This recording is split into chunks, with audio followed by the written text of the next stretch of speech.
तारकासुर, महान शक्तिशाली महानतम योद्धा तारकासुर हूँ। मेरी शक्ति पर संदेह कर रहे हो ना तुम, मेरे तुच्छ सेवक?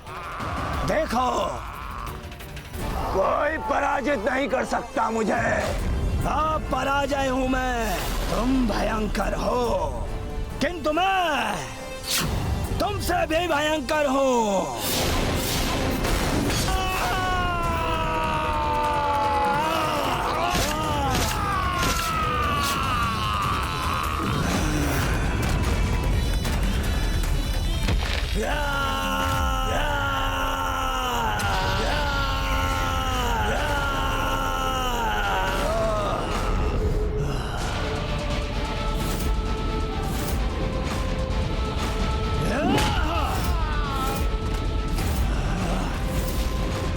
कोई नहीं टिक सकता मेरे समक्ष, कोई नहीं। तारकासुर जहां अपने अहंकार के लिए अपने ही सैनिकों का वध कर रहा था, वहीं कुमार कार्तिकेय देवों की रक्षा के लिए अधर्म पर धर्म की विजय का अभ्यास करने में लगे थे।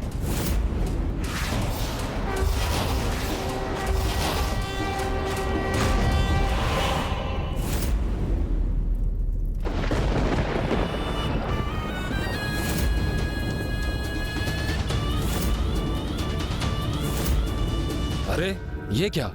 महाराज ने हमें ये देखने के लिए यहाँ बुलाया। मुझे तो लगा वो यहाँ कोई घोषणा करेंगे, किंतु वो तो बस सुंदरियों से घिरे हैं यहाँ।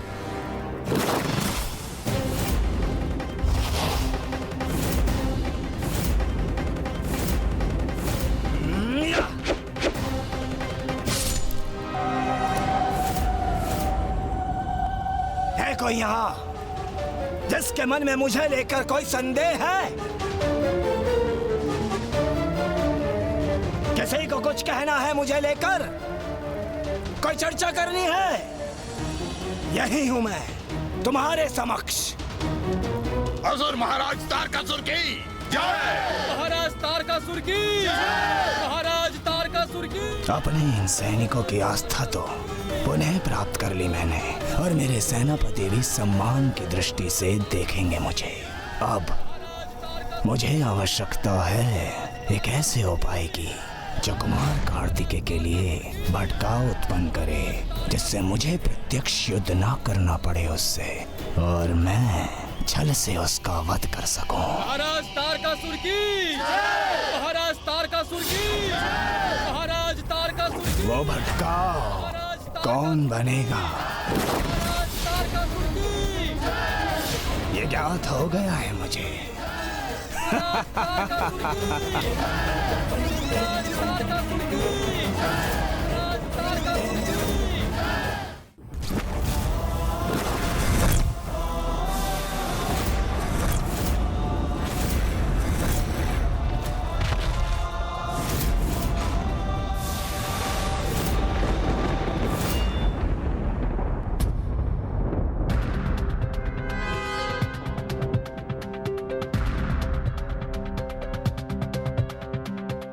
महाराज, रात्रि के इस पहर में आपने हम सभी को यहाँ क्यों एकत्रित किया? मैं बहुत थक गया हूँ अट्टासुर, बहुत। प्रतीत होता है कि अब महाराज को समझ में आ रहा है कि उनका सामना किस विलक्षण योद्धा से हुआ है। महाराज, आप पर क्या बीत रही है यह मैं समझ सकता हूँ। आप मोक्ष द्वार की क्रीड़ा में है।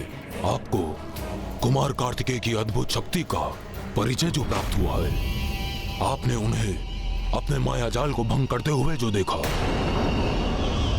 तो अब तो कुमार कार्तिकेय की अपार शक्ति का प्रमाण प्राप्त हो गया ना आपको। महादेव के अंश हैं वो महाराज, अजय हैं।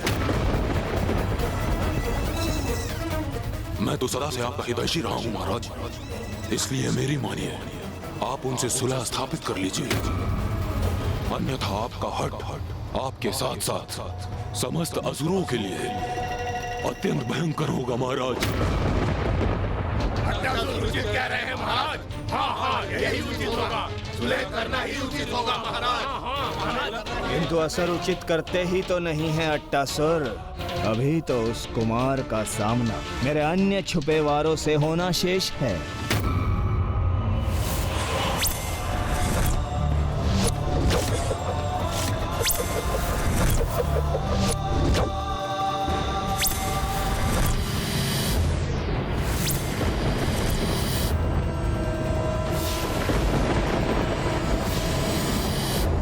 ये विद्युत आकाश में अचानक कैसे उत्पन्न हुई?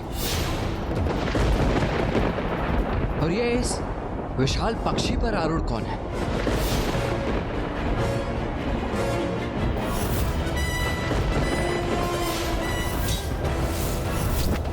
कौन है ये जिसने मेरे शूल को थामने का दुस्साहस किया? अभी तो प्रातः भी नहीं हुई है और ये असुर अभी से अपने विनाश को तत्पर है।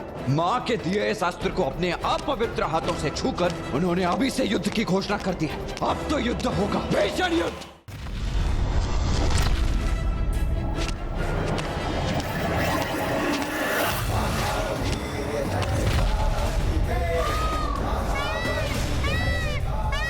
मयूर जी, इसका पीछा कीजिए।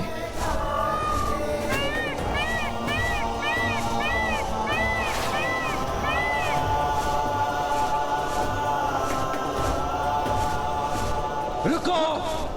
मेरा शूल अपने साथ ले जाने का दुस्साहस कैसे कर रहे हो तुम?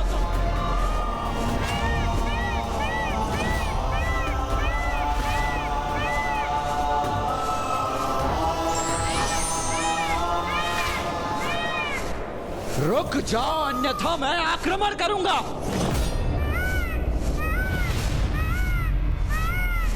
कौन हो तुम? स्वयं को प्रकट करो मेरे समक्ष।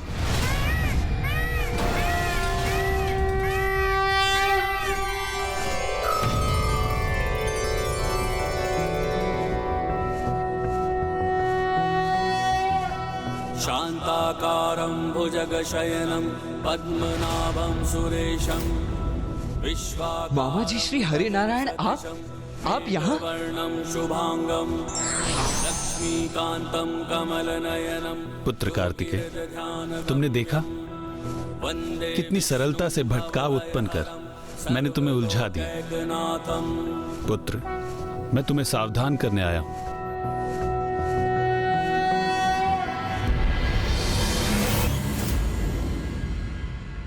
आप मुझे सावधान करने आए हैं? अर्थात मामा जी, मैं कुछ समझा नहीं। अर्थात ये पुत्र कि इस समय तुम्हारा केवल एकमात्र लक्ष्य होना चाहिए, तारकासुर को दंडित करना। हाँ मामा जी, और इस समय मेरा पूर्ण ध्यान उसी लक्ष्य पर केंद्रित है। आज तो मैंने उसका वो खड्ग भी नष्ट कर दिया जिसमें उसके प्राण स्थित थे। किंतु वो तो अभी भी जीवित है। तुमने मात्र एक खड्ग नष्ट किया है पुत्र, तारकासुर को नहीं। तुम्हारे खड्ग तक पहुंचने से पूर्व ही तारकासुर अपनी माया रच चुका था, जिसके कारण अभी तक तारकासुर के प्राण पूर्णतः सुरक्षित हैं।